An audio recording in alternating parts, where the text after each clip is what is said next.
শুরুতেই তোমাকে একটা কথা বলি, শোনো। আচ্ছা, তুমি যে ডিপ্রেশনে থাকো, এত টেনশনে থাকো, এর কিন্তু একটা বড় রিজন রয়েছে যে তুমি খারাপ চিন্তা ভাবনা করো।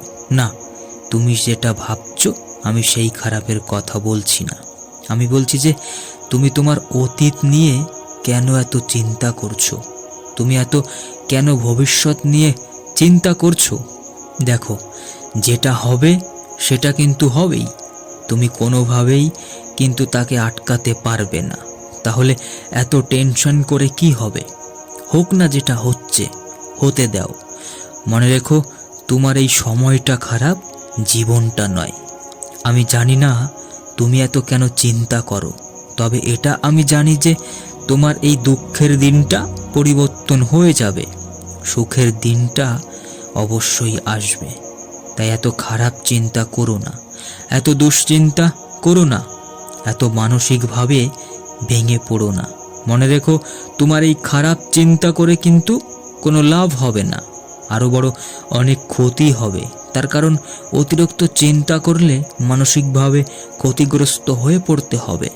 অনেক সময় এমনটাও দেখা যায় যে অতিরিক্ত খারাপ চিন্তা করলে প্রচুর হাইপার টেনশন হতে শুরু হয়, আর এই অতিরিক্ত টেনশন থেকে আমাদের ব্লাড প্রেশার অনেক বেড়ে যায়।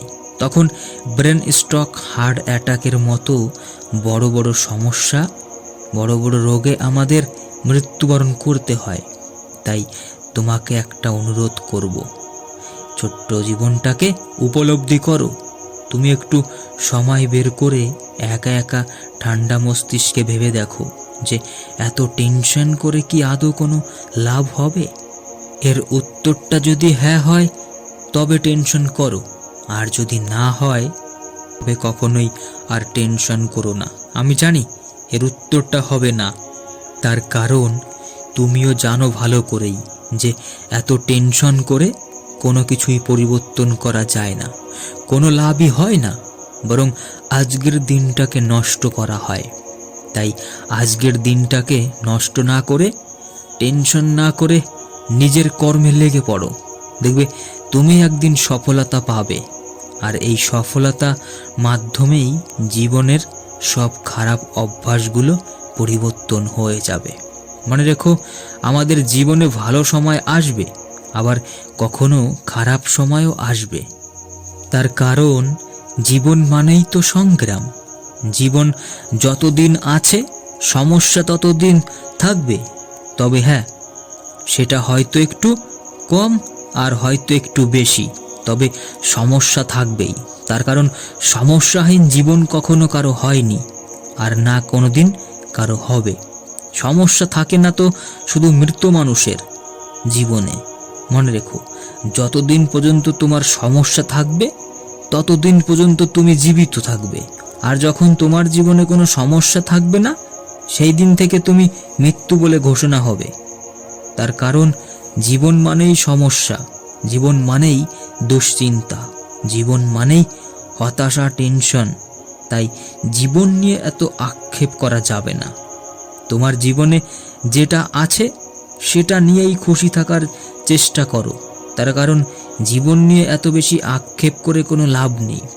আমি জানি তুমি হয়তো তোমার জীবন নিয়ে অনেক আক্ষেপ করো, তুমি হয়তো তোমার জীবন নিয়ে অনেক আফসোস করো, কিন্তু হয়তো এটা তোমার জানা নেই যে তোমার মতন জীবন পাওয়ারও কিন্তু অনেক মানুষ স্বপ্ন দেখে। আমি এমনটাও দেখেছি যে কত মানুষ দুবেলা ঠিক মতন খেতে পায় না, একটু রাত্রে শান্তিতে ঘুমোতে পারে না। এই গভীর শীতের রাতে তারা কখনো গায়ে চাদর জড়িয়ে ঘুমোতে পারে না। এত কষ্টে থাকার পরেও তবুও তাদের জীবন নিয়ে তেমন একটা আক্ষেপ নেই। কিন্তু তুমি এত কিছু পাওয়ার পরেও কেন এত আক্ষেপ করো, কেন এত আফসোস করো?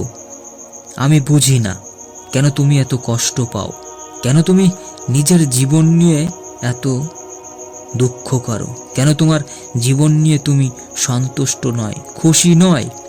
আমি তো মনে করি আমাদের জীবনটা অনেক সুন্দর, তার কারণ আমরা ভালো খেতে পারছি, ভালো বিছানায় ঘুমোতে পারছি, ভালো ভালো পোশাক পরতে পারছি, ভালো লাগলে গাড়িতে ঘুরতে পারছি, আর সবচেয়ে বড় বিষয় হচ্ছে যে আমরা সবাই শারীরিক দিক দিয়ে অনেক সুস্থ আছি। এই শারীরিকভাবে ফিট থাকা এটাই আমাদের জীবনের সবচেয়ে বড় পাওনা। এতটা ভালো সৃষ্টিকর্তার জন্যই কিন্তু আমরা, তাই তাকে শুকরিয়া আদায় করো। অবশেষে তোমাকে একটা কথাই বলতে চাই, এই জীবন নিয়ে এত দুশ্চিন্তা করো না। এই জীবনটাকে খারাপ পথে পরিচালনা করতে দিও না। এই জীবনটা তোমার, আর এই জীবনটাকে সুন্দর করার দায়িত্বটাও কিন্তু তোমার। তাই এই জীবনটাকে সুন্দর করে গড়ে তোলো। ভালো থেকো।